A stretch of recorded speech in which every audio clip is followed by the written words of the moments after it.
prescribing among geriatrics to minimize polypharmacy. Now I request Hima ma'am to introduce our speaker. Thank you, ma'am. Dr. E. Maheshwari Madam has graduated in pharmacy from KM College of Pharmacy, Madurai, Tamil Nadu in 2001 and completed M.Pharm from the same institute in 2003. Ma'am had completed her PhD in 2013 from Sri Padmavati Mahila Vishwavidyalayam, Tirupati, Andhra Pradesh. She is a recipient of International Travel Grant for participating and presenting research work on consequences of drug-related problems amongst the patients with polypharmacy at the Asian Conference on Pharmacoepidemiology held at Queensland University, Brisbane, Australia during October 2017. ACPE awarded AUD 1660 towards the travel and accommodation. Madam had received scholarship for attending various international conferences. Madam had received Outstanding Professor of RUAS Award for recognizing exceptional contributions and efforts at Ramaya University of Applied Sciences, Bangalore, Karnataka. Madam had organized numerous national level training programs and conferences for the professionals in academics. Madam had been a speaker for various conferences and also Madam had multiple conference presentations and research publications. With this brief introduction, I request Dr. E. Maheshwari ma'am to start the session.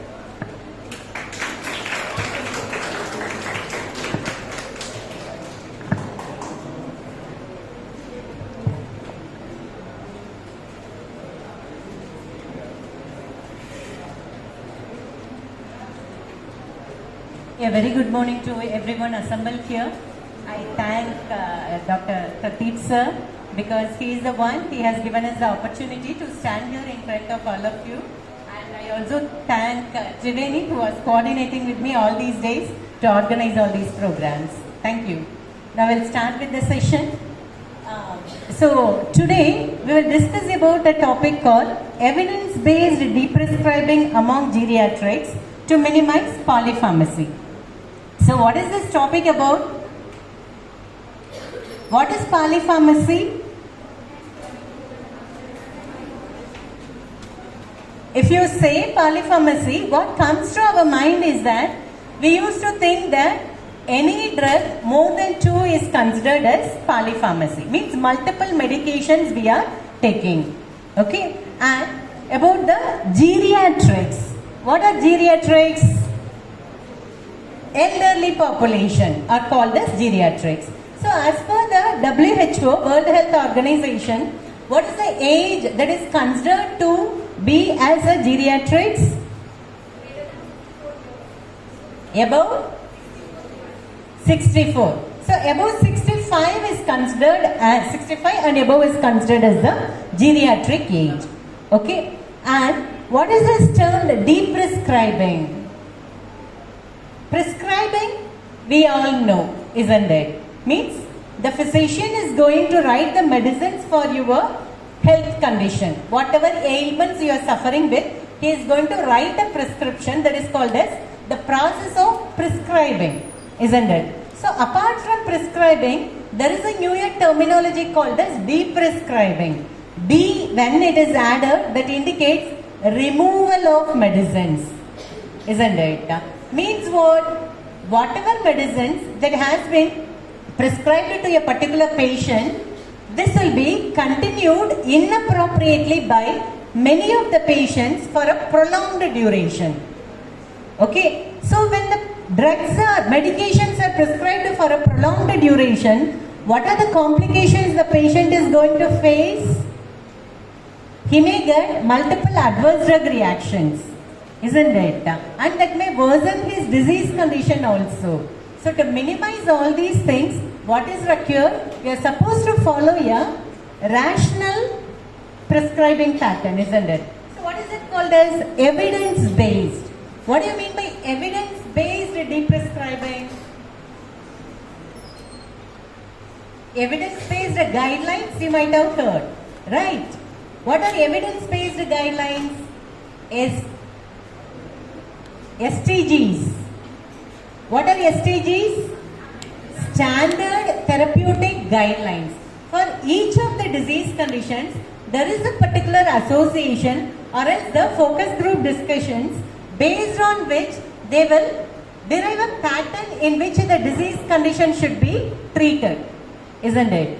That is called as evidence-based therapy. When the pharmacy students, when you go for the various ward rounds in the clinics, in the hospitals along with the physicians, if you suggest them, this is what should be done to this particular patient. The dose is more or the dose is less, or this drug when it is given along with the other medication, this is going to cause some drug-drug interactions. Yes, when you suggest, do the physicians approve immediately and change it? No. What do they ask you for? Evidences, isn't it? So which is the highest evidence-based guidelines? Meta-analysis, isn't it? So the topic is about evidence-based deprescribing. What is that? Deprescribing is the minimization of medications either in the dose or the complete cessation among the geriatric patients to minimize the polypharmacy. So now, this is what we will discuss in this particular topic. So what is deprescribing? So deprescribing is the planned and supervised process of dose reduction or stopping of medication that might be causing harm or no longer be of benefit. Okay, so what it means that it is a planned and supervised process. So since we are pharmacists, we will not be able to suggest a patient that you have to reduce this particular dose, isn't it? So it is a supervised process, and prescription writing is the authorization given to the physicians, isn't it? So it is a planned and supervised process under the medical practitioner. Okay, what do? They either go for a dose reduction or complete cessation of medicines. In cases where the drug is not going to be of any benefit to the patients, they should go for complete cessation of medication that might be causing harm or no longer be of benefit, isn't it? If you look at every home will have a particular space, right? In that space you might have stored a lot of medications. Yeah. So why do you buy it? Why do you keep it there? How long it is staying there? Once in a while, if you clean your cupboard, a lot of expired medicines will also be there, isn't it? So what it indicates, some medications which is not to be used by the individual is also kept within that particular region. Okay, so all those things should be removed. So deprescribing is a part of good prescribing. It doesn't mean that if you write a prescription, that alone is prescribing, taking care of a patient. You should also go for the process of deprescribing when the appropriate duration the patient requires gets over. Okay, so backing off when doses are too high or stopping medications that are no longer needed. Sometimes we feel that this dose means any disease, when you visit a physician, after a certain durations, they will suggest you come for a review, isn't it? So mainly in case of NCDs. What are NCDs? Non-communicable diseases. Cardiac diseases, cancer, tuberculosis, all these things are, sorry, not tuberculosis. So the cardiac diseases like angina pectoris, myocardial infarction, all these things, chronic drug administration is required, isn't it? So in all those cases, we fail to visit the physician regularly. Why? Because NCDs, when the person is suffering with, it is the lifelong the person has to take the medications and there not be much change, isn't it? Whatever drugs prescribed once is going to be there for a prolonged duration. Okay, so anytime when the patient visits the physician will say, continue with the medications. Yeah. So, if you go for lab examinations and find that the person's disease condition reduced, we need to go for a process of dose reduction if it is considered to be very high. or else we have to go for stopping of medicines since the person has got cured of his disease conditions. Okay, so it is a medically supervised process and it should take place under the supervision of a treating clinician. So the deprescribing medications may be an appropriate action in certain clinical situations. So what are they? What are the triggers for deprescribing? If you look at patients taking a large number of medications. Imagine this is focused. Deprescribing is mainly focused on the geriatrics. Though the studies are also including the normal population, adult population, it is more common in case of geriatrics. Why? Because the geriatrics suffer with a lot of comorbidities, isn't it? Associated disease conditions. If you go for family students, when you go for the case collections for your PT1 or PT2 or 3 hospital clinical, what do? You will try to get a case file. And in that case file, do you get a single case anytime? More commonly, it is associated diseases, isn't it? Hypertension means definitely DM will be there, or else some other associated cardiac diseases will be there. Okay, so patients are taking a large number of medications, and on top of it, currently what we are doing, when we go for treatment of a particular disease conditions, we are not going to a single physician for all the ailments. We are going for physicians with different speciality, isn't it? So the cardiologist will not be knowing what are the medications that are taken for the other ailments. The nephrologist may not be knowing what are the other diseases and what are the medicines taken by that individual patient. So this contributes to large number of medications and polypharmacy. So the patients with an increased frequency of falls. What is this? There are many medications which are utilized for the comorbid disease conditions which will lead to the condition of fall risk. Means hypocalcemia is one of the major adverse effects. So in those conditions, frailty, weakness and fall incidences are greater among the geriatric population. So the patients with delirium are a recent onset of cognitive impairment.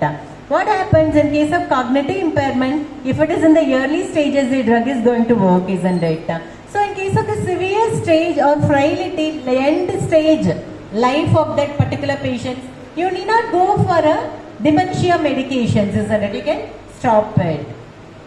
So the patients where a change in treatment strategy or goals of care has occurred after admission to hospital or residential care, end of life or limited prognosis situations. The person is going to, means the person's life is going to end. And we are sure that within 10 days the person is going to leave us. So in the duration, you need not continue the medications, isn't it? The dementia medications, what I meant is, isn't it? So palliative care is necessary. Whatever is necessary to keep the person comfortable is necessary. But the medications which are going to give a cure for a particular disease conditions need not be continued among the geriatric populations. And what is this called as? Prescribing cascade. What do you mean by this? Cascade is what? Continuous, isn't it? Prescribing cascade is what? Continuous prescribing. So, if you look here, many medicines are intended to be prescribed for an intermediate duration and these can be inadvertently continued indefinitely. Means, whatever medicines that are utilized, prescribed for that particular individual for a shorter durations are continued for a prolonged durations. If you go to the wards, for the ward rounds, which are the commonly prescribed medications, any patient it may be. Inpatient wards if you go, if you look at the files, case files, which are the commonly prescribed medications? Proton pump inhibitors, isn't it? So, even if the person is having an ulceration or not, it will be there. If the person is taking any of the antibiotics, they will say that antibiotics will cause the gastritis and as prophylactic we are giving the PPIs, isn't it? So, some people, those who are taking the PPI, the ulceration, gastric irritation, Peptic ulceration, when you look at how the symptoms will be manifested, how do they refer it as gnawing type of pain, isn't it? So the person has the experience and he is so much worried that if the person stops this particular anti-ulcer medications, he is going to suffer. Yeah. So to minimize all those things, what he will do, he will continue the medications, and we have come across some of the research projects where the patient has taken the PPIs for a duration of 10 years, 20 years, and then we reduced it, deprescribed it. So this type of medication prescribing is called as legacy prescribing. It is often seen with proton pump inhibitors, benzodiazepines, antidepressants. The patient is worried, isn't it? Yeah. So either insomnia, anxiety level may relapse back. Yeah. So to minimize, they used to be on these medications for a prolonged duration. In some of the situations, a sign or symptom due to an adverse effect of a medication can be interpreted as a new medical condition called as a prescribing cascade. What is this prescribing cascade? Initially, a patient was given prescribed with a particular medications, and that medication caused an adverse effect. If the practitioner, medical practitioner, is not aware about the adverse event of that particular medication, what he will do, he will start treating that adverse effect, considering it as one of the disease condition. Okay, so this process of continuous prescription of one drug and its adverse effect, which has led to the prescription of a second medication, is called as prescribing cascade. So the common examples of prescribing cascades, if you look at in case of hypertensive individuals, which are the commonly prescribed medicines? CCBs, isn't it? In CCBs, what do they give? Amlodipine, calcium channel blockers. Amlodipine is more commonly prescribed, isn't it? So what is the common side effect with amlodipine? Pedal edema, isn't it? There will be swelling around the ankle as well as over the foot region. So what happens here? Prescribing of diuretics after development of peripheral edema. So in case of a hypertensive individual, CCBs are administered, and CCBs has the adverse effect as pedal edema or ankle edema, and if the physician is not aware that the drug has caused this particular adverse effect, he is going to think that edema as one of the pathological illness, and he will start prescribing one more medication, diuretics, instead of shifting or changing over from CCBs to the, which are the optional drugs, safer alternative medications. In case of CCBs, if it causes edema, what do? They need to go for a safer alternative instead of going for diuretic medications to minimize. So actually, which is the safer alternative? ACE inhibitors. Okay, so ACE inhibitors will minimize the occurrence of incidence of edema formation. Okay, so prescribing of diuretics will lead to cascade of reactions, and prescribing of prochlorperazine for diseases associated with addition or increase of antihypertensive agents. So with the prochlorperazine is also leading to the prescribing cascades, and prescribing of levodopa for tremors associated with antidepressants or antipsychotics. Antipsychotics commonly causes the tremors. So to treat the tremors, again the levodopa is administered. So the use of multiple drugs to treat the diseases or other conditions is known as polypharmacy, and this is a growing concern for the geriatric populations.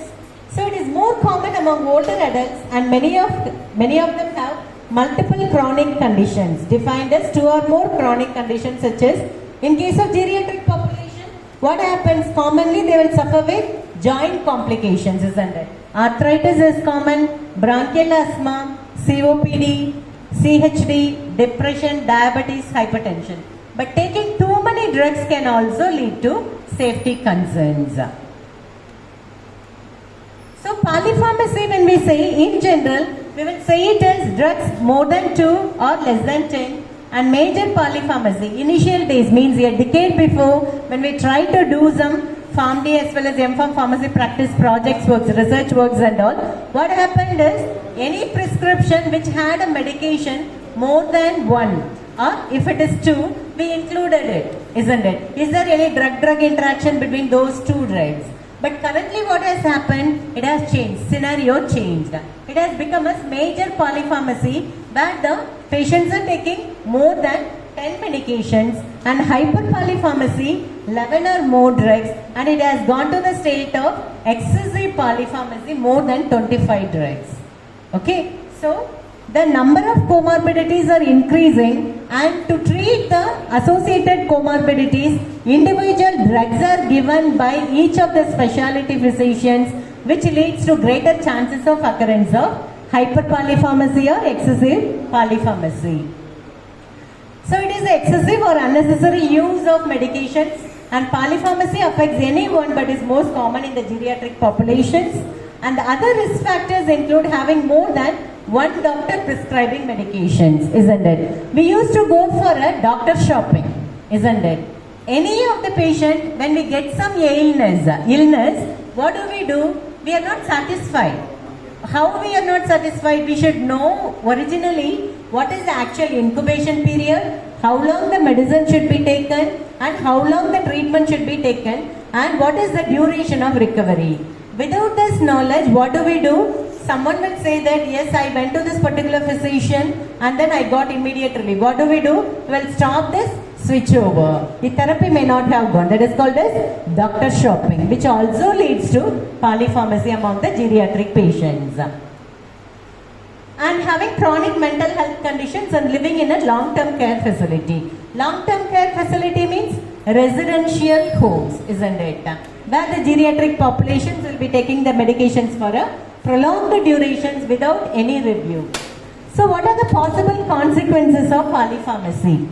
That includes adverse drug effects such as nausea, confusion as well as bleeding. And drug-drug interactions may happen because of that. When you go for you have Micromedics or Lexicon, which is a software you are using? Micromedics, isn't it? So when you solve your cases, what do? When you put any medications, some way, either a minor, moderate or major interaction is happening. And when it is in case of hyperpolypharmacy or excessive polypharmacy, what is going to happen? Multiple medications are there.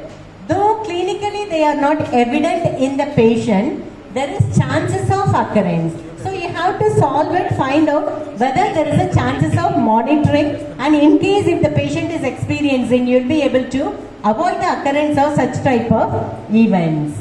Medication non-adherence, decreased mobility and falls, increased healthcare use including visits to a clinic or emergency department and hospitalizations, and it also causes higher out-of-pocket cost. How many medicines a patient can buy? This also causes, in the previous yesterday's sessions as well as today's sessions, you might have discussed about the cost-effective analysis. Yeah, someone might have covered about the cost-effective analysis. Why? Because it is very much essential. When the patients are treated and at the end of the discharge, when they looked at what caused major amount to the patients than the various other therapies, it was greater cost is invested over the medications. So, polypharmacy also causes out-of-pocket costs. So, how can the risk of polypharmacy be decreased? Bring an up-to-date list of prescription and over-the-counter medications or all your medication bottles. Even the WHO, World Health Organization, they suggest it to be yellow bag method. What is that? Any medications, how polypharmacy happens we discussed?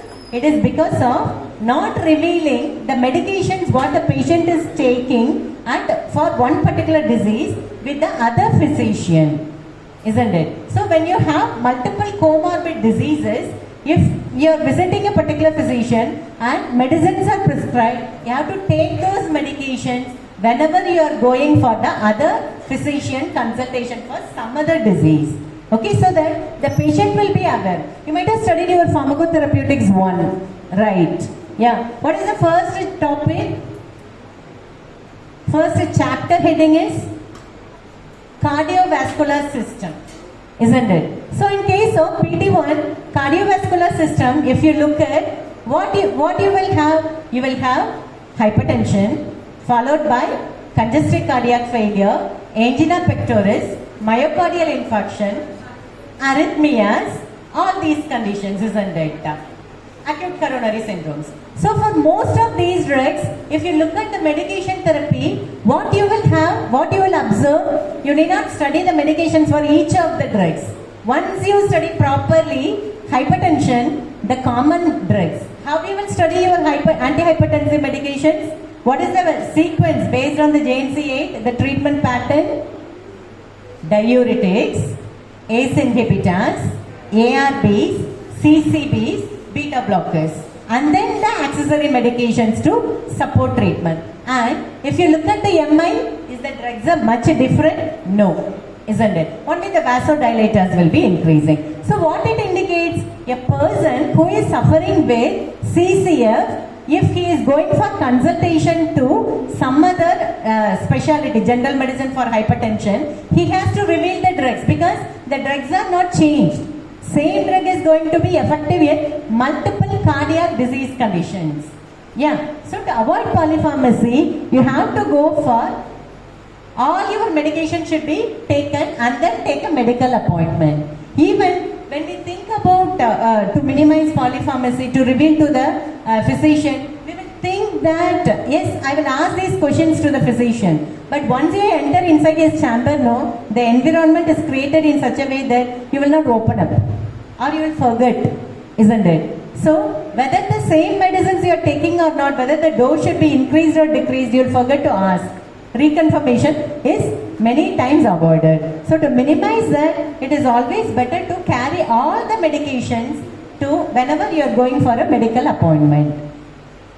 In the sense, at our home, there are so many geriatric patients, isn't it? In the form of neighbors or parents or anyone, isn't it? Whenever you accompany or whenever they are going for a visit to the physician, always ensure, educate them, because we are all pharmacists are community helpers, isn't it? Why we have chosen this particular field? One is job. Apart from job, if you look at, we are all learning about medicine and going to serve the society in some form. Yeah, so you have to advise them, take all the medicines, put it in a bag and then go to the physician, show them that these are the drugs already I am taking and what are the drugs to be added, or either there is a chance of reduction of medications. Also report if you take any dietary supplements, because there are greater chances of drug-food interactions also, isn't it? What are the common drug-food interactions you will come across? Grapefruit juice, isn't it? So grapefruit juice, where it will come? Interact with statins, antihyperlipidemics, more commonly taken for NCDs, isn't it? That is going to affect. And this side somebody said something? Emma? Tetracyclines. Yeah, that is also one of the common food drug interactions with milk, isn't it? And apart from that, if you look at means in our hospital, in Ramaya Hospital, we were given an assignment for the PharmD students that you have to list out, because every hospital nowadays has NABH accreditation, isn't it? So based on that, they are supposed to have a document proof that which are the drugs causing interaction with the foods, how the patients are educated. So we were preparing the list of drugs. Based on that, at the end of that document preparation, what we observed is that avoid milk products with that of medications. In the sense that for whole day the patient shouldn't take? No, that is not the thing. Duration. Whenever you take a drug, the drug has a certain pharmacokinetic parameter, half-life duration, isn't it? Avoid intake of those dairy products only during that particular duration. Or else caffeine, isn't it? Yeah, caffeine commonly intervenes with the various medications what you are consuming. Yeah, and grapefruit interferes with many of the medications. Yeah, and food interactions, if you look at to advise your patients, what do you think? What are the food interactions? Many foods shouldn't be taken with other food items, mainly dairy products with green leafy vegetables. Okay, so if you consume it together, the beneficial effect of both the things we will be missing. Okay, so talk with the doctor or a pharmacist before starting any OTC medicines or dietary. OTC medicines we never consider it as medicines only, isn't it? Whoever want, whenever want, we will be widely abusing it. Should be avoided to minimize the risk of polypharmacy. Or dietary supplements. Dietary supplements, what are the common dietary supplements? Vitamin supplementations. And what I am asking is dietary supplements, nutritional supplements, isn't it? So that includes currently, there are many products like aloe vera products, isn't it? Juices. Yeah. Apart from aloe vera, what and all people consume? Jamun seed powder in case of diabetes, isn't it? And amla juice, more commonly people are taking it. So health concern increased. But you should also reveal these medications, these supplemental products you are taking to your physician. Okay. So talk with the doctor or a pharmacist if you are taking a medication longer than the planned duration to determine if it is still needed. Okay, whenever you are going to a medical appointment, speak with him, interact with him, write it in a paper and go, so that you will get a clarity and answer for all your questions. Review with your doctor or pharmacist after discharge from a hospital, because some may be needed only for a limited time. So the students, those who go for a ward rounds participations, you will come across the discharge medications, isn't it? So whatever, if you look at the patient profile forms, whatever is there, in the previous page, the current continuing medications, multiple IV will be there, parenteral doses will be there. When you look at the discharge, everything will be completely reduced, isn't it? It should reduce. Otherwise, it is difficult for the patient to go for an IV as discharged ambulatory patient. If you think you may be experiencing polypharmacy, schedule an appointment with your doctor specifically to discuss your medications and talk with your doctor or pharmacist before making any medication changes. On our own, we shouldn't feel that, yes, I got all right and we are not supposed to stop the medications. Many people do know medication non-adherence. Yeah, why medication non-adherence is happening? One is financial constraint or poor patient education, health education, medical illiteracy. Patient is not educated. How long he has to take the particular medications? Mainly in case of non-communicable diseases. So, many people will struggle, mainly in case of 5th year Form D, when we come for the project title selection, isn't it? Yeah, M.Pharm pharmacy practice, if you are here, maybe during the and post back, isn't it? So, whenever you are planning to get a topic, you can also think about the deprescribing research, because it is a novel area of research in Indian scenario. More studies are done. If you put in PubMed, almost some 3,000 articles around we are getting. So that indicates that it is a newer area of research which you can utilize for performing here in your setting. Okay. So the deprescribing research is more commonly happening in case of Canada, Australia, USA, UK, Malaysia, Singapore, Tanzania. They also have the certain guidelines, algorithms for treatment. So, if you write in Google or PubMed about deprescribing, you will get a plenty of articles which will also help for your research. So, it is a systematic process done under the supervision of a medical practitioner and a fundamental part of good prescribing. The term is novel. Deprescribing is novel. But the procedure is what we are supposed to follow for every patient in the clinic, isn't it? What is that? Deprescribing is nothing but you have to go for a review, patient drug therapy review, and whenever some non-beneficial medications are there, reduce it. Okay? Or if the person is having a good prognosis, good health improvement, what you have to do? Reduce the dose. check whether with the lower dose the person is able to come out of his complications, health issues.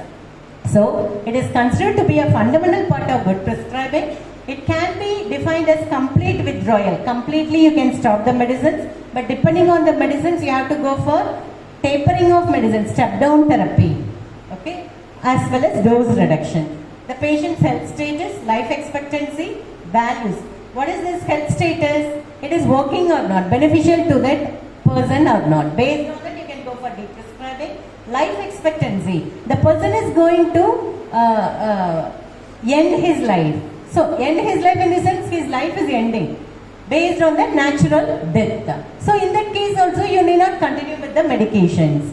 Values, human values and preferences, and the therapeutic goal should be given serious consideration while planning the deprescribing process.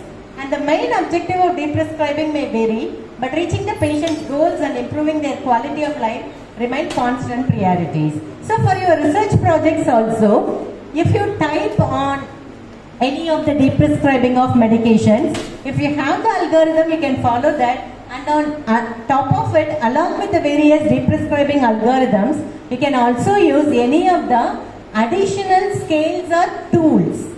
Okay, for example, since deprescribing is more common among the geriatric populations, you can go for the quality of sleep among the geriatric population or quality of life among the geriatric population. So that this will add weightage to your deprescribing research projects. So in terms of benefit of a medication, how we are going to handle it? So assessment of the benefit, does the medication have a closer indication for use? Means whether it is beneficial in that individual or not. If yes, medication being used to treat a sign or symptom. Yes. If it is no, it is not going to be of any use to that particular disease conditions, then you can consider deprescribing. So deprescribing, it is considered as a process of either dose reduction, frequency reductions, or else complete cessation of medications. So in that case, you will be able to step down therapy will also help to move on to the deprescribing process. So there are some of the examples I have projected here which will help you to take up this as a research project for your academic research projects. So that includes cholinesterase and memantine deprescribing algorithm. Means actually this is very good project that even among the dementia patients, if you are able to get the samples, participants for your research study as dementia patients, you can go for this deprescribing application or implementation of cholinesterase inhibitor and memantine deprescribing algorithm. So, if the person is taking a medication for any of these reasons like Alzheimer's or dementia, Parkinson's disease or Lewy body dementia, in those conditions we used to go for these medications, but you have to look at whether it is effective in that individual or not. Okay. Knowing that it is not producing any therapeutic benefit, if you continue the medications, the side effects of the drugs are going to affect the individual. Okay, worsen the complications. So, if the person taking the medication is not having any of the therapeutic benefit, then recommend trial deprescribing. Recommend trial deprescribing. So, with that, if the condition is worsening, consider adding the therapy. If the condition is not worsened, the person is alright, then you can go for continuing with the recommended deprescribed dose. So, have they been taking the medication for more than 12 months? So, find out if there is therapeutic benefit and the person is taking the drug for more than 12 months or not. No. Do they fill any of these criteria? So, after taking for 12 months duration also, if the person is not getting any of the therapeutic benefits, you can consider deprescribing of the particular medications. If the person is not having much good benefits, or if the person is having any of the complications, then continue the cholinesterase inhibitors or memantine. This is how the deprescribing algorithms help in minimizing the medications. So, if you look at the much visible at the end, right? Yeah. Can you enlarge it if possible?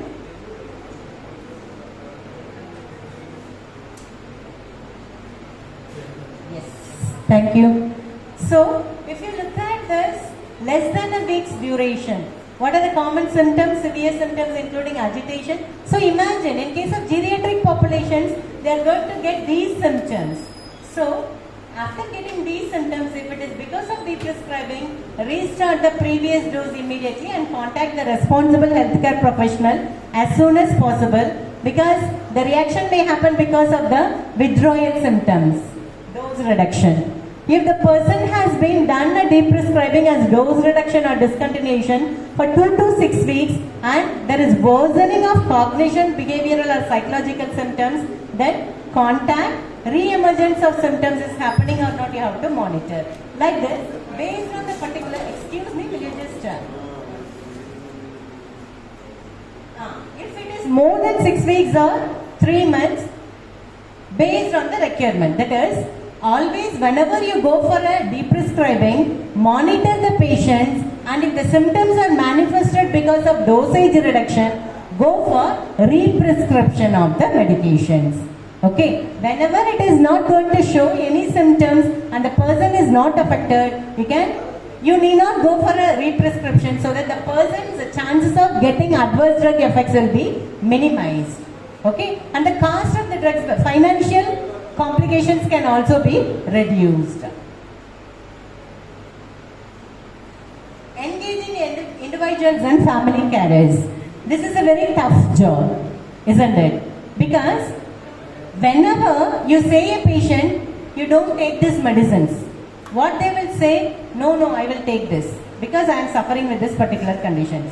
If at all, you might have heard that many people, they will not be satisfied. We are saying no, maybe in case of pre-diabetics or pre-hypertensive individuals, and for some of the minor ailments also, if a general public layperson is visiting a physician, and then if they ask for some of the medications, if the physician advises, this is nothing, you need not take a drug, kindly go back home. Will the patient be satisfied? No. They will say, put some injection, isn't it? There are physicians who used to cut open the ampule of water for injection and administer them to satisfy them. So what it indicates, the patient will be satisfied only if a doctor should give a prescription and the medicine should be taken. Isn't it? If you say them, no, it is actually not necessary to take a medicine, no one will be convinced. And if it is in case of minor ailments itself, like cough, cold itself, if this is the scenario, imagine about the chronic disease conditions. So they know that something they are suffering with. And if you say that, reduce the dose, they will not agree. We have undergone such things. Means when we did some of the benzodiazepine deprescribing and PPA deprescribing and all, if we say the patients, counsel the patients that you need not take these medications, it is not going to be of any benefit to you after a certain inappropriate duration, then they will say that no, we will take the medications. So what happens there is that it is difficult to convince the patients that the medication is not required after certain durations. In that case, you can also take help from the caretakers, isn't it? Family members. So when you advise them, when you speak with the family members, they will try to, because patient will not agree, isn't it? At least the caretakers will convince them by which a deprescribing is possible. So exclude other causes of change in condition, example infection, dehydration first, and discuss a monitoring plan with the individual family. This is called as shared decision making. What it is called as shared decision making. So what do we do generally? Will any physician ask you, shall I give you this medicine? Did anybody show you that these are the list of medications 1, 2, 3, 4, 5. Among this, that second drug is enough for you, but shall I also give you the third, a costly brand? Did anybody ask us? No. No choice is given to the patient. But actually, it should be made as a shared decision making where the dose should be revealed, the cost should be revealed, and the adverse effect should be revealed, and the patient should be given a chance to select which medication they want for their health conditions. Maybe when the PPIs which are widely abused in the hospital environment, the patient may say that I don't get, if at all I get, at least SOS it should be made. isn't it? Cyopicitis means what? As and when recur, isn't it? Otherwise, what happens means blindly they will take the medications, though it is not going to cause any amount of gastric ulceration. So ensure they have a way to contact a clinician if needed. Means deprescribing, when we say, it is very much difficult to monitor the patients, and it is very much essential to monitor the patients also. In which aspect? You have deprescribed the benzodiazepines, you have deprescribed the statins or antihyperglycemics because of hypoglycemia. When such situations arise, what you are supposed to do? You are supposed to educate the family members as well as the patient. If you experience any of these symptoms, immediately report to the hospital, or which is the dose at which the person has to take the medications immediately. Okay? In that way, it will help to deprescribe the unnecessary medications and polypharmacy among geriatrics. So engaging individuals and family carers, if you look at, determine the suitability, whether it is suitable. Since I am doing one particular project on deprescribing and I need to do some positive outcome, significant value, I can't say the patient reduce the dose, isn't it? What is essential? Whether the patient is eligible to get deprescribed. Okay, so check the suitability for deprescribing, discuss the treatment goals. What do they value the most? Cognition, quality of life, or remaining independent? Ask about the experiences with dementia symptoms when treatment started and over the last 6 months and their side effects. So help the family or carers by using a deprescribing trial. If it is effective, continue it. If it is not effective, go for deprescription. Tailored discussion is tapering of the medications.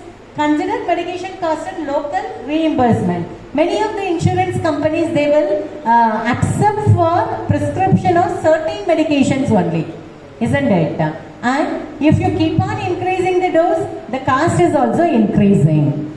Yeah, so consider that. And if the recommendation to deprescribe is being made due to progression of dementia, remind the family or carers that the person with the dementia may continue to decline after deprescribing, and explain the reasons also. These are some of the medications which are available. For example, in case of dementia patients, Alzheimer's, if you look at donepezil, it is available as 5 mg, 10 mg. Galantamine, controlled release capsules in 8, 16, 24 mg. Rivastigmine has various doses. Memantine also 10 and 20 mg. So, when the patient is prescribed with 10 mg and therapeutically he is not getting any benefit, it is not working in that individual, consider reducing the dose from 10 to 5 mg. Okay, because the adverse effects will be greater with the higher doses. As the dose increases, adverse complications are greater. Okay, similarly with the other doses also. So the common adverse effects, if you look at it, includes gastrointestinal system. It affects the dizziness, confusion, headache, insomnia, agitation, weight loss and fall events. And cholinergic inhibitors also, if you look at cholinesterase inhibitors, it also causes urinary cardiovascular changes. Urinary changes, cardiovascular changes ending up with bradycardia, pulmonary and dermatological changes, which includes SJS syndrome also. Complications, PISA syndrome, seizures, gastrointestinal hemorrhage and muscular degeneration. Statins commonly causes myalgia and rhabdomyolysis, like that. Lack of evidence of potential harms in complex older adults. So, I have given 3 examples. One is with the dementia patients and the next one is about the proton pump inhibitor deprescribing algorithm.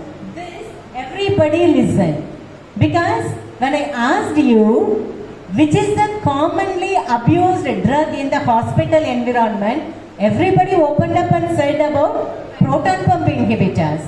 So, you are all going to help the physician and the patient to reduce the unnecessary doses what they are taking.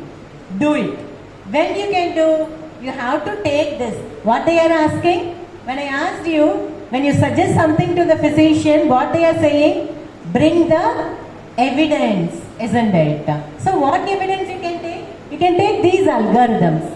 Systematic reviews and meta-analysis are also available as PPI deprescribing. Okay, take those articles, you can go to them and find out. If the person is suffering with Barrett's esophagus, what is it? Barrett's esophagus? Very good, isn't it? The lower esophageal sphincter is replaced with that columnar epithelial cells, isn't it? As a result, the person is going to suffer with. Yeah. So in that case, optionless, you will not be able to deprescribe the PPIs. The person should continue using the proton pump inhibitors. If the patient is a chronic NSAID user with bleeding risk. So commonly, when you will come across these patients, then peptic ulcer, apart from the gastrointestinal symptoms, when do we go for it? Geriatrics, comorbidities, NCDs, arthritis, all these conditions, NSAIDs continuously is utilized by the patient. When they use the NSAIDs, there is greater chances for bleeding risk. In that case, they have to continue. You can't go for a deprescription. Patient has to take the PPIs. Or severe esophagitis or documented history of bleeding gastrointestinal ulcer. So in these 4 conditions, continue the proton pump inhibitors. You can't go for the process of deprescribing. When you can go for a deprescribing, if at all, the symptoms are mild to moderate esophagitis or gastric esophageal reflux diseases. The treatment was taken already for 4 to 8 weeks. After 8 weeks, if it is not healing, you have to go for a review therapy, medical consultations, because PPI is not working in that particular patient. Okay, so then you can consider other things like the peptic PUD treated for 12 weeks duration or H. pylori infections or upper GI symptoms without endoscopy asymptomatic for 3 consecutive days. That indicates that the person has healed. Mucosal lining damage is repaired. So the person is normal now, you can stop the therapy. Or ICU stress ulcer prophylaxis treated with PPI. You can stop the therapy and deprescribe. Or uncomplicated H. pylori treated for 2 weeks and asymptomatic. In all these conditions, kindly suggest to the physicians, it is not going to work. The same drug is not going to work among those patients if it is continued further for a prolonged duration.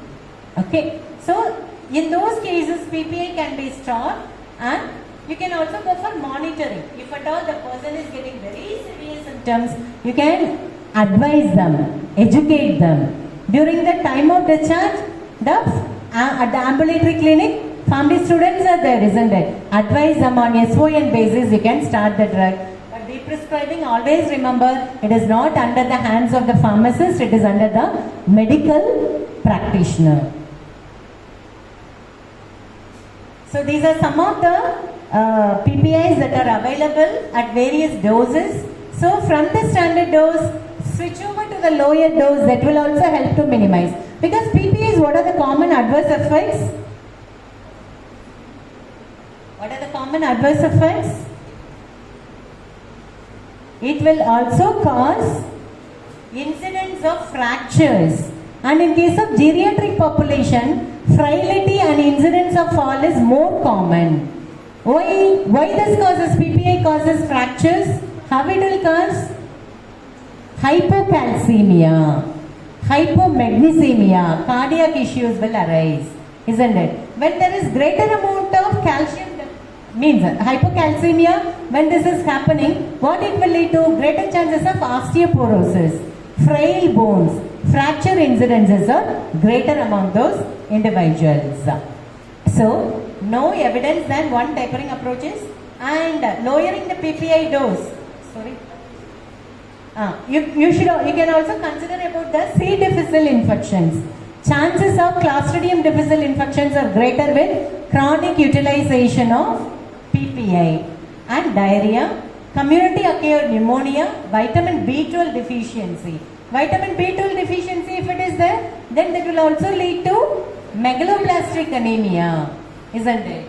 And hypomagnesemia. Anemia we can't ignore simply as a minor illness. Why?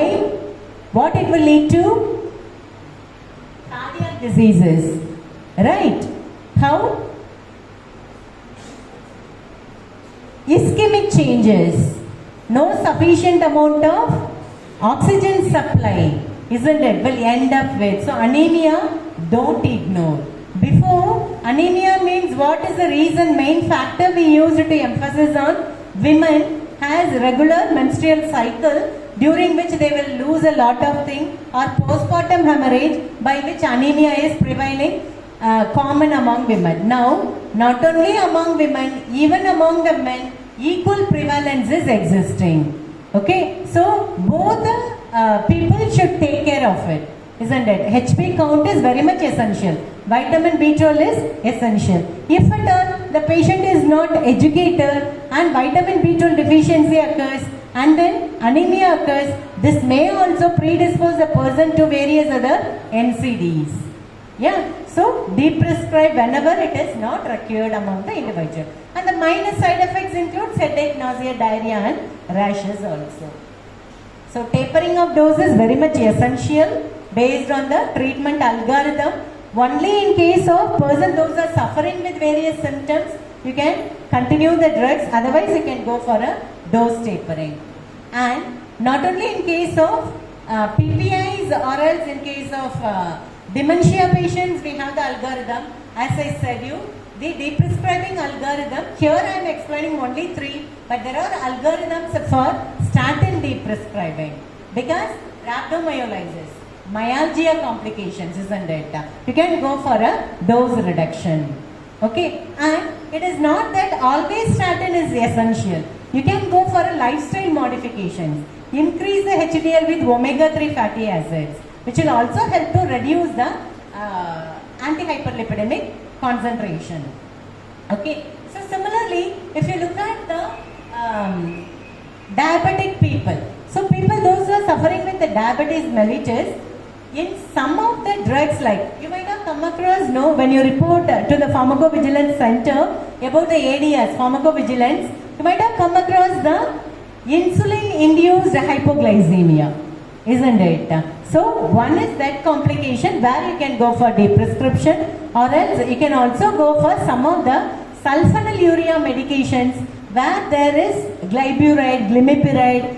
These drugs will also cause hypoglycemia. Than hyperglycemia, which is more complicated, hypoglycemia. Glucose supply is not there. Sudden cardiac arrest chances are there. Stroke chances are there, isn't it? So there is scope for deprescription of even the antihyperglycemic medications. So consider all these drugs and think about the medicines which will cause hypoglycemia. In case of insulin, as well as if you look at the sulfonylureas, commonly with glyburide or glyclazide, that this used to cause hypoglycemic episodes. And the other one is benzodiazepines. When do you come across benzodiazepines among the patient's prescriptions? Anxiety, insomnia. And anxiety, will this be permanent for every individual? No. For many people it will be prescribed during that particular duration. But thinking that the person will have a relapse of anxiety, if you continue the medications, this is going to affect the individual's health only. So consider if the person is having insomnia or grief situations, loss of a close person or wealth or something, financial constraints. For some duration anxiety will be there, you can go for benzodiazepines, but you need not take the drugs prolonged for a longer durations. So consider tapering of the benzodiazepine receptor agonists as well as Z drugs. Which are the Z drugs? Zalplan, Zolpidem, isn't it? These are the Z drug categories. So these drugs also, when it is taken for anxiety and insomnia, you have a scope for dose reduction and deprescription. So these are some of the benzodiazepine receptor agonists with various doses. So instead of having a higher dose, move towards tapering of dose should be done, and at one point you can go for complete cessation of the medications. Okay. So the side effects with benzodiazepine receptor agonist includes physical dependence. So what happens? Physical dependence, the person will continue abusing the drug for so many years. Okay. Falls, memory disorder, dementia, functional impairment, daytime sedation. Daytime sedation may end up with RTAs, road traffic accidents, isn't it? Risk increase in case of older persons.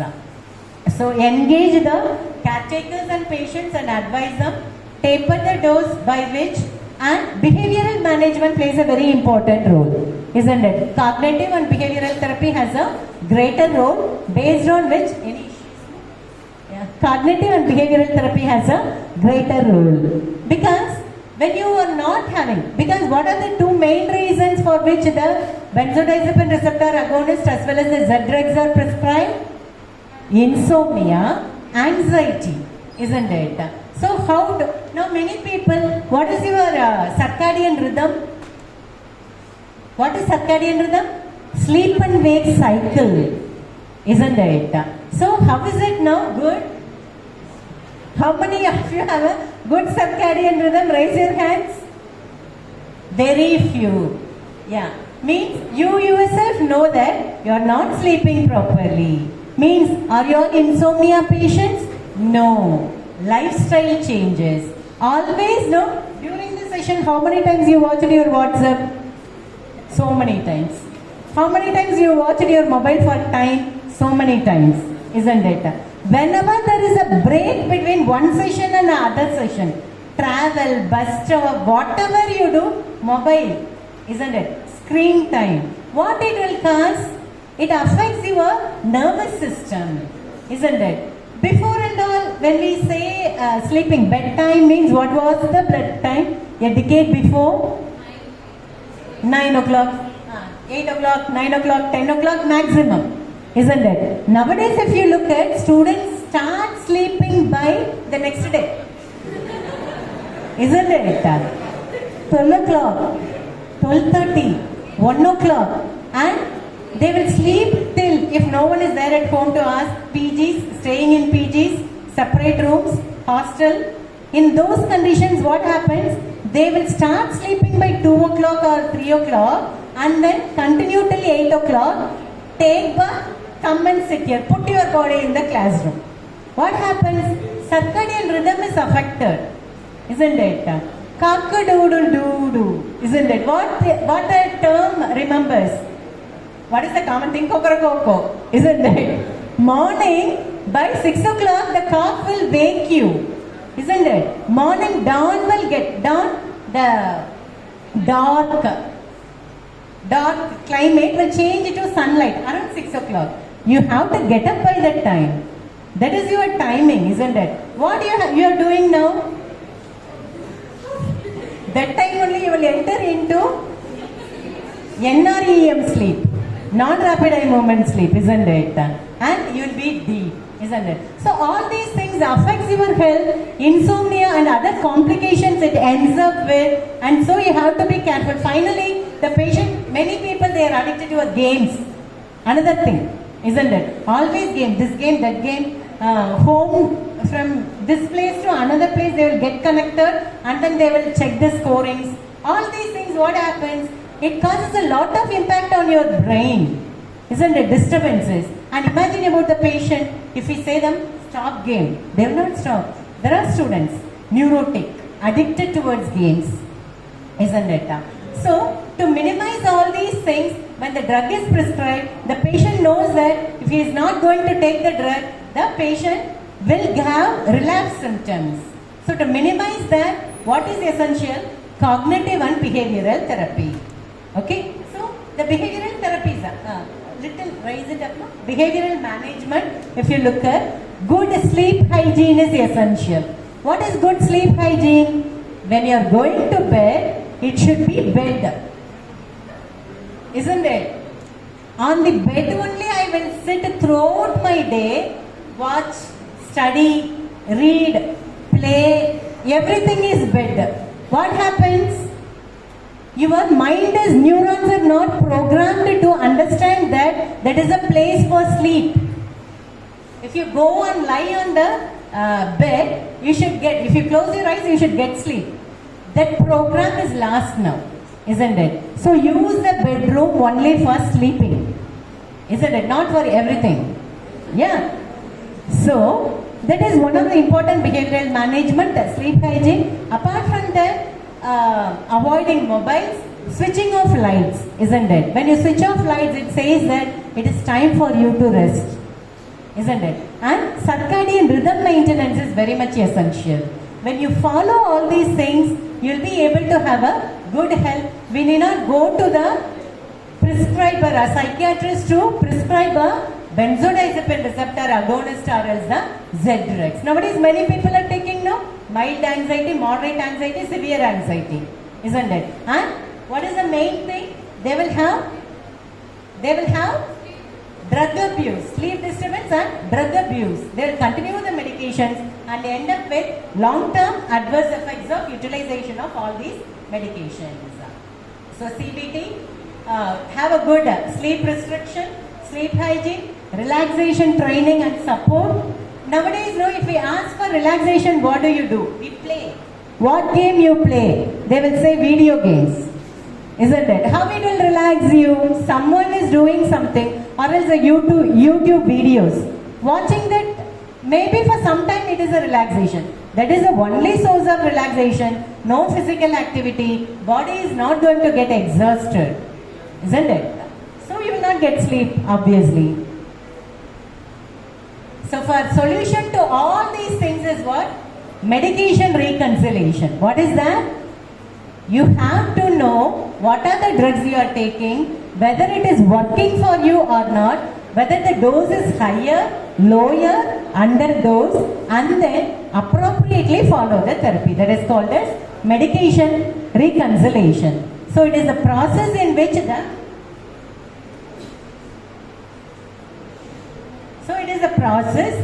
the healthcare professionals partner with patients to ensure accurate and complete medication information transfer and healthcare interface. Complex process, it includes a number of health disciplines. Everyone should work together. It is not only the responsibility of the physician, because a lot of 30 people are there formed in each class, isn't it? Post-baccalaureate is there. Yeah, M4 pharmacy practice is there. Everyone is going towards the hospital. So you are allotted, hospital posting is happening in individual department. Go through the patient's case files thoroughly and help the physicians to ensure rational prescribing. So without an effective medication reconciliation process, there are increased opportunities for error and harm to the individual.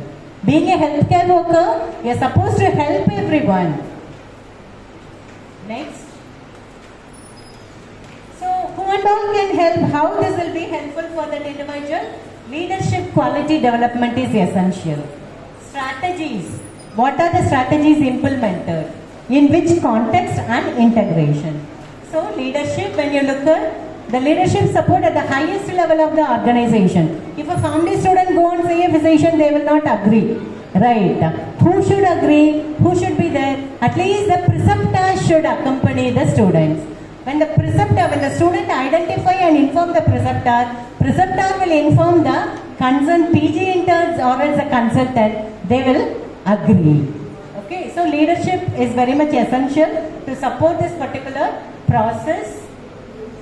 And then if there is no committed and visible leadership at the beginning of the implementation, then this process will not happen. So ensure medical reconciliation as priority and set explicit expectations, provide necessary resources and remove the barriers. Strategies are very much essential, should be in implementation. The implemented strategy should be successful when it is continuously followed in that context. So the environment should be created where there is a chances for medication reconciliation SOPs as per the WHO protocols. There are multiple steps based on which the protocol should be followed and finally the patient should be discharged. So the culture, leadership, size, structure of the organization and how effectively the strategies are implemented will help to provide a good team and help in the process of medication reconciliation. So integrity, it shouldn't be that only when the physician feels he can go for all these processes. He should also have respect towards the fellow colleagues like the nursing practitioner or pharmacist or else some other interns or the medical fraternities from the other department specialties, isn't it? Only such coordination when it is existing will be able to achieve it. So where should medication reconciliation take place? It should start from the home. What and all you are taking. Complete medication history. So verify the history at the hospital setting and then updates during the treatment process at the hospital and then during the process of discharge. So during discharge, the patient should have a complete knowledge about the medicines and the diseases. Okay. So only we have patient counseling centers. At least in the hospitals where the family MOM, the family colleges have made an MOM, the patient counseling centers are working effectively, right? Who should be involved? Everyone should be involved. The prescribers, pharmacists, nurses, pharmacy technicians and other health professionals, which will bring a holistic medicine treatment.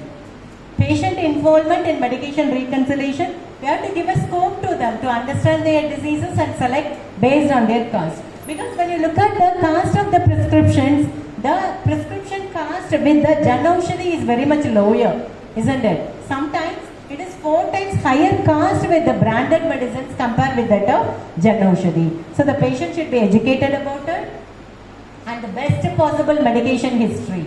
Always where the in hospitals where there is no sufficient amount of medical practitioners, even the pharmacists are made to do it to help the physicians. So ensure the patient should be instructed to take the medications which is suggested by the prescriber. Non-prescribed or OTC medications should be ensured. Recreational medicines, anything if the patient is taking should be informed and documented. Prorinata means as and when required the person has to take the medications. So these are some of the topics I have presented here, but there is a lot to explore in the area of deprescribing. Kindly take it as research projects and you will also be benefited. That will serve as a purpose so that the physicians will just get a thought that it is not only prescribing is our duty, also to deprescribing is the responsibility of the healthcare practitioner. Okay, so go with the evidence-based guidelines that will help you, so that they will also accept. These are some of the things that is Journal of General Internal Medicine, Good Impact journals. These are all where they have accepted this. The views of Indian practitioners on deprescribing and benzodiazepines and Z-drugs among hospital psychiatry. This got published in Asian Journal of Psychiatry. The impact factor is 13 point something. Yeah, so there is scope for you to work on these topics, research topics, and get a good publication. And the other thing is, this is the previous study. Along with this, as I said you, not only the deprescribing, along with that you can also go for some of the study tools, quality of life, quality of sleep. So in that way, this publication came out. And this is PPI. We have deprescribed the PPIs and what are the consequences. So this is also a good study which is done under the Ramaya Hospital. These are some of the studies. Apart from that, there are multiple poster presentations and many of the topics are under communication. Yeah. So what do you feel now at the end of the presentation we are? So what do you feel about deprescribing among the geriatrics? It is very much essential, isn't it? And this will help you to take up a research and create awareness among the physicians. They will get a thought that in future to anybody when they prescribe, we should go for a dose reduction, change it, which is the safer alternative. Okay? So, I would like to hear from you if you have any queries.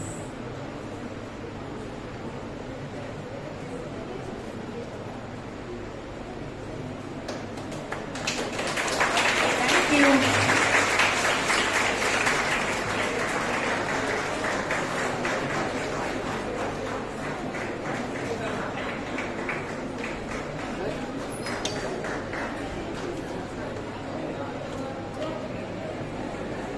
No one has got any doubt?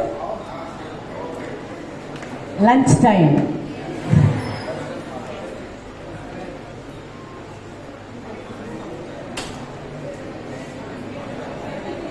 Change it to the next PPT.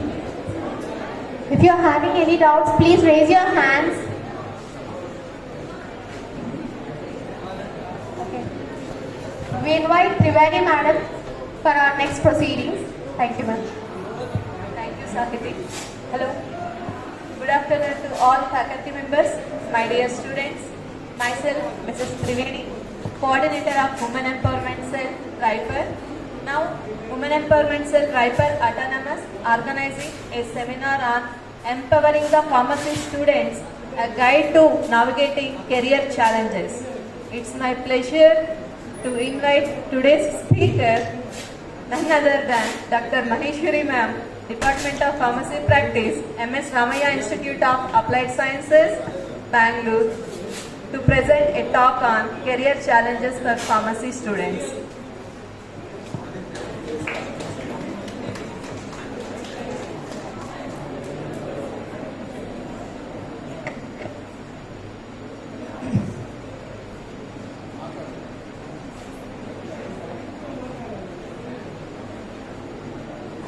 So I'll not take much of your time as this is the lunch time.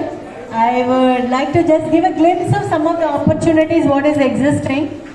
And this is not only the family students. I came to know that you have a mixture of B Pharm, M Pharm, Pharm D, M Pharm Pharmacy Practice, Pharm D Postbaccalaureate. Everyone is here, isn't it? So there are so many opportunities for pharmacy students. I'll just highlight which are the job opportunities that are available. Okay. So these are some of the opportunities what you have scope. Yeah, look at it. Clinical pharmacists. Clinical pharmacists in the NABH approved institutions, more commonly people are appointed as clinical pharmacists, and among the clinical pharmacists than the job profession as general clinical pharmacist, it is more common to have a specific field or specialty where the pharmacists are appointed. The pharmacy students are appointed or practice as clinical pharmacist is onco-pharmacist. Okay, because residency programs are available at some of the colleges and hospital settings. So in Bangalore, if we look at, we have HCG cancer unit as well as in Ramaya, within another few months we are starting, and Shankara Cancer Hospital, they have their own unit, internship unit, where they are training the pharmacy students and the pharmacists to become as a onco clinical pharmacist. Okay, then they will go for chemotherapy, mixing of the drugs, which drug, which infusion, and when you look at the pharmacy, when you look at the micromedics, you will come across one of the concept in drug interaction called as IV drug infusion, compatibilities, isn't it? So which liquid can be mixed with which of the chemotherapeutic drug. So those things remains as one of the main scope. Hospital pharmacists, apart from the specialty departments, you also have scope to get positioned in general. Means any hospital where they are doing the accreditation process, it is necessary thing to have one of the department as clinical pharmacy. So the hospital pharmacists are the community pharmacists based on the pharmacists present in the community pharmacy, and a pharmacy technician. In abroad there are so many jobs, isn't it? Pharmacy technician jobs are available. Even with the B Pharmacy course you will be able to get the jobs. Pharmacovigilance, isn't it? So the zonal centers are there. Recently even the PVPI, Pharmacovigilance Program of India, they are organizing some of the training programs, isn't it? When you undergo those programs, you will become as an expert in documentation and reporting of the adverse drug reactions. Medical writing. Many of the pharmacy students, even in Ramaya, if you look at in our hospital and college, they will get trained in medical writing. How to draft. Your staff will be giving you many works like draft newsletter content, isn't it? Brochures, patient information leaflets. All these skills will help you to go through the interview of a medical writer. Okay, so with the help of a medical writing, you'll be able to become as a medical writer. Medical writing doesn't mean that like this, the articles, whatever we have seen before. It is not essential. Always you should write the journal article, then only it is considered as medical writing. Also, you have content writing. What is this content writing jobs? Many companies are there, no? Pharmaceutical companies like Pfizer, isn't it? So all these leading companies also, when they need to educate their MR or show the medical representatives or else to show the medical practitioners about some of the brochures, they will prepare the content, draft it and give them. So medical writing, medical coding, there are codes for each of the ICH guidelines are there, isn't it? So based on that, they will code each of the diseases and the drugs. And the next thing is medical science liaison officer. What is this medical science liaison officer? Anybody has idea? MSL jobs? What is MSL jobs?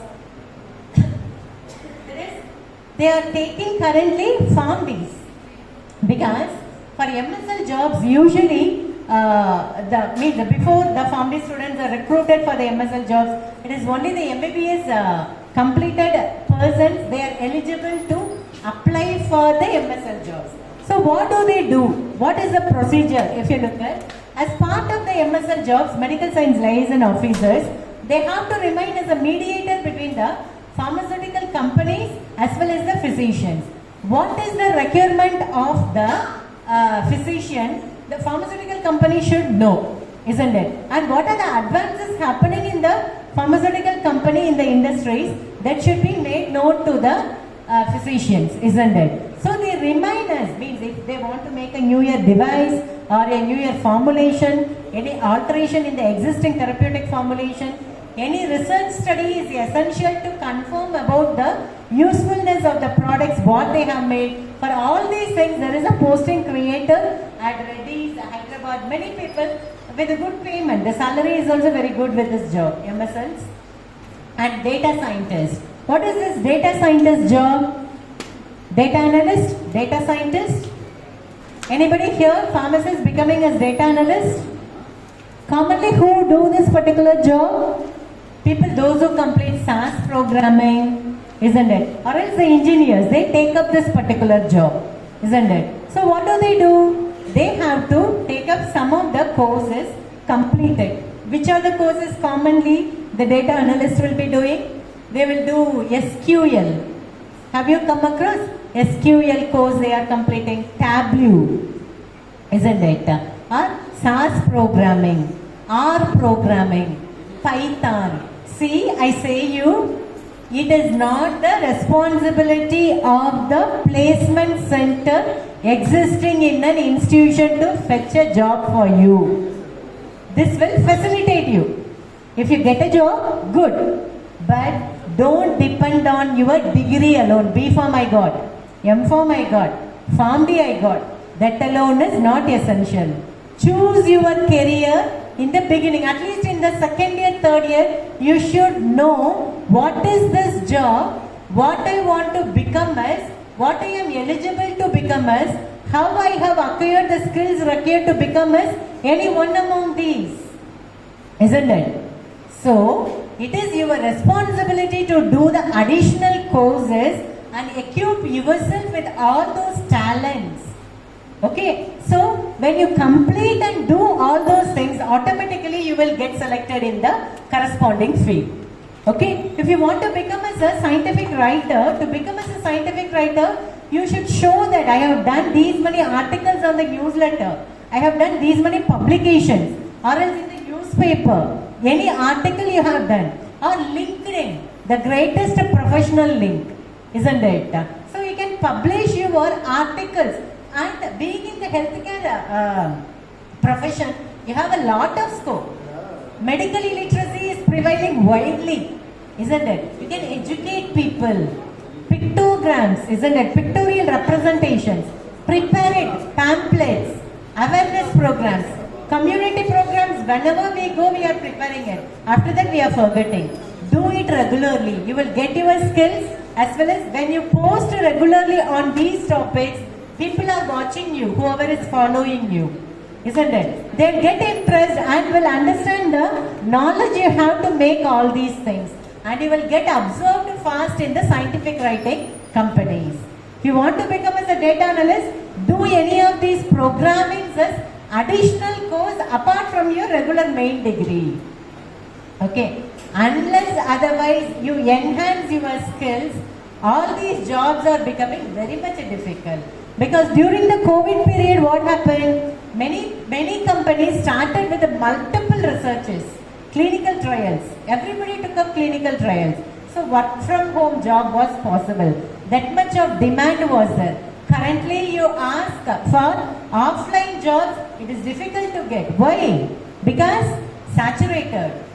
Now vaccine is there and COVID is not that prevalent, isn't it? All the trials closed and layoff is going on in the companies. Whoever has been recruited during the COVID period, everyone is sent back, isn't it? In that scenario, initially whoever is a fresher were given more importance and they were appointed, isn't it? In the corporate companies nowadays, there is no appointment for the freshers, only through reference. Talent extraordinary if you have, as well as you should have something to prove that you have this particular talent. Otherwise, experienced staffs are waiting in queue to get absorbed in other companies. So you will not get a scope unless you equip yourself with all these talents. Okay, and clinical data management, isn't it? So what are the studies you have done? So for this, at least Excel is minimum. Even for the data analysis, data scientist, Excel is a minimum qualification. Excel in the sense, not the simply entry, table, column, that is not enough, isn't it? How to interpret it? Data scientists, what is the job they are doing? They are interpreting it. You might have come across Power BI, isn't it? What is Power BI? In one single. Now when we made the PPT, how many slides I have made here? I do not remember. 44 for this one. I will not show you and bore you all those things, don't worry. Deep prescribing, maybe around 44. So, if I show that 46, I believed that some knowledge about deep prescribing reach my participants, isn't it? So, like that, in data analysis, it is about regression. You are studying about statistics, 4th year Form D, isn't it? Study sincerely, that is the basic. For medical writing, data analysis jobs, that is the basic thing.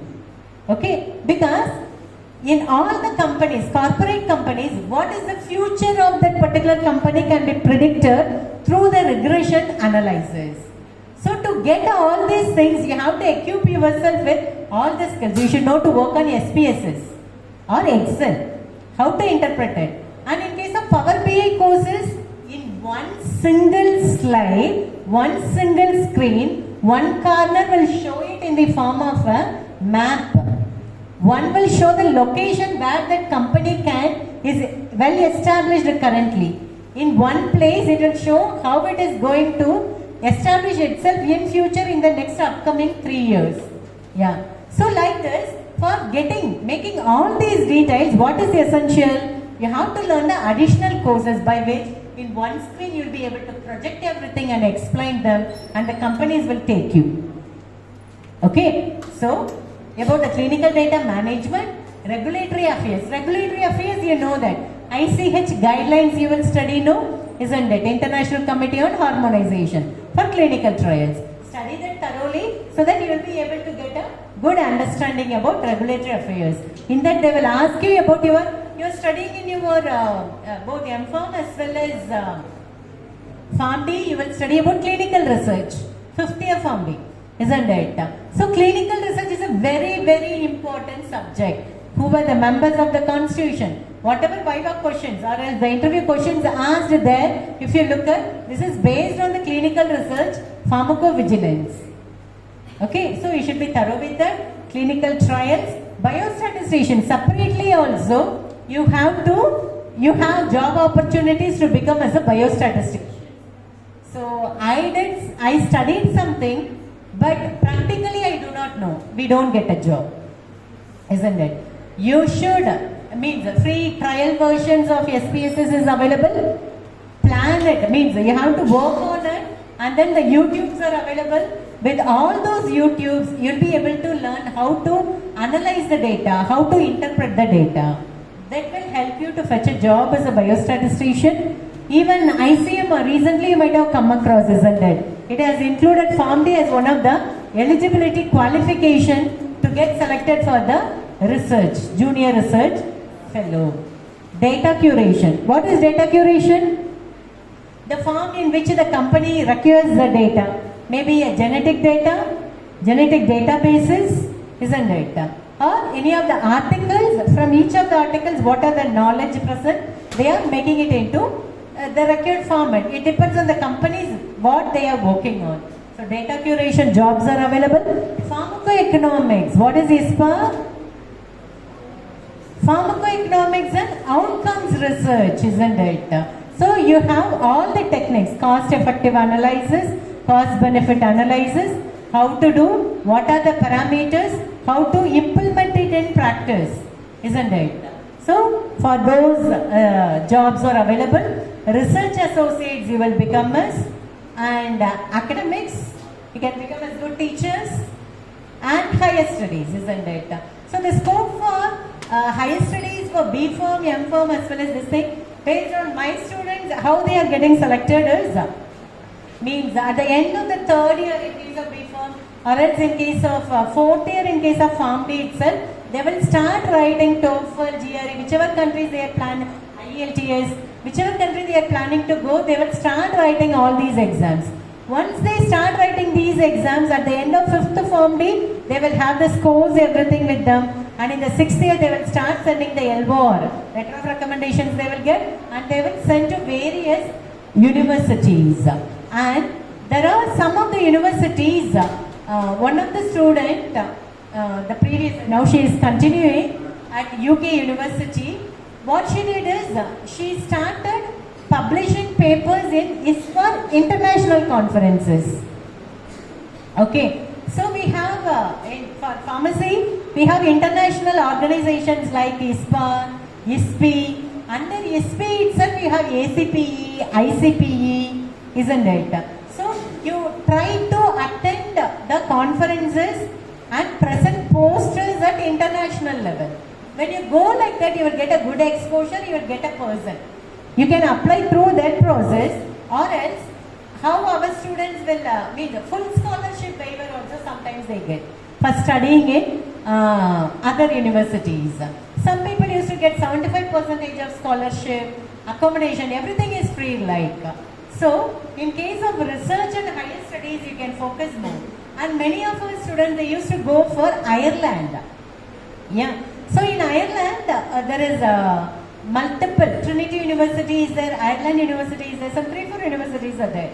So there is means when you do, after completing your PharmD, you shouldn't be like 6 years course, top, and I will not go further. You have to improvise yourself further. And the undergrad means around 30 lakhs something they took as loan from the bank, and then they joined for some 1-year course, 2-year course like that. And we Indians are hard workers, isn't it? If you go abroad, how the pattern will be? Weekendings are parties, isn't it? Weekdays, if you look at 3 hours, like that, 3 days only they will have their regular coursework, means going to college, attending. So rest of the timing they will be free. So what do? Whatever they want to do, they do, isn't it? So we won't miss every time because we have taken loan. So students will be very much conscious, and they were able to pay back the loans by showing their PharmD registered pharmacist certificate, and by the completion of the one academic year, before entering into the project in the second year, they paid their complete loan. Hard working, strenuous. But in the second year, once they complete their project, they got resolved by various companies into the field of regulatory affairs, clinical data management, and they settled there and they are earning more. Yeah. So there are 44 slides. I don't think you will have that much of patience to complete all those 44. And any doubts related with this first slide, you can ask. And whatever I know based on the placement opportunities, I can clarify to you.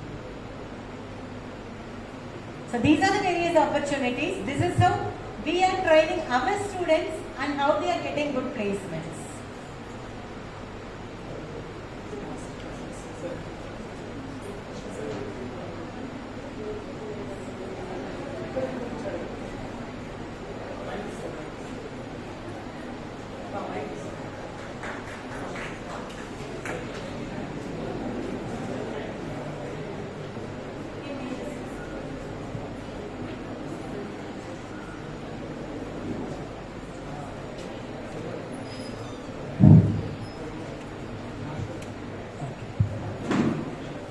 Very good afternoon for all of you.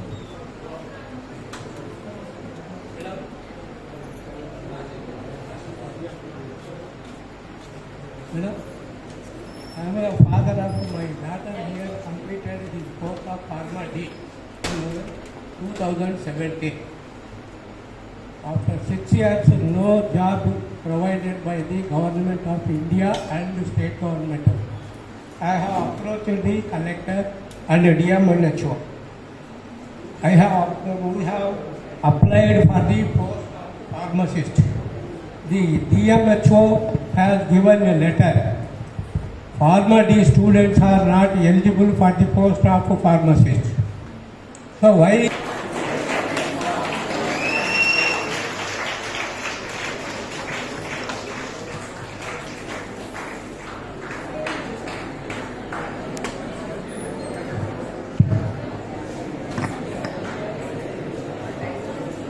Thank you, ma'am. I request Maheshwari madam to be on the dais. I request program convener Dr. B. Pradeep Kumar sir, Dr. Vinod sir, Dr. Sudhir sir, Dr. Jyoti madam and Triveni madam. I request Ramni madam to come on to the dais to felicitate madam for giving her session today on the prescribing. Thank you, ma'am. Thank you so much. Hima madam, you can join.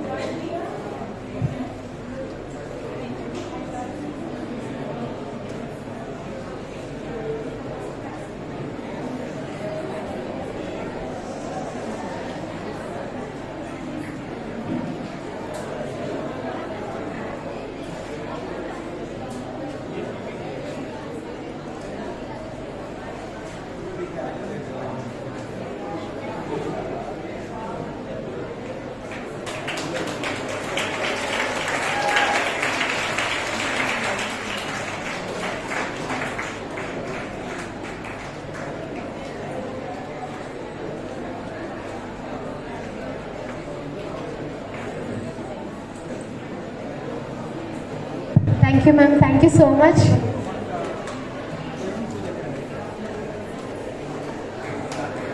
I request all the delegates, if you are having any oral presentations or reports presentations, please contact scientific committee for the presentations. In the afternoon, we'll be having the valedictory. I request all the delegates to join for the lunch now. Thank you.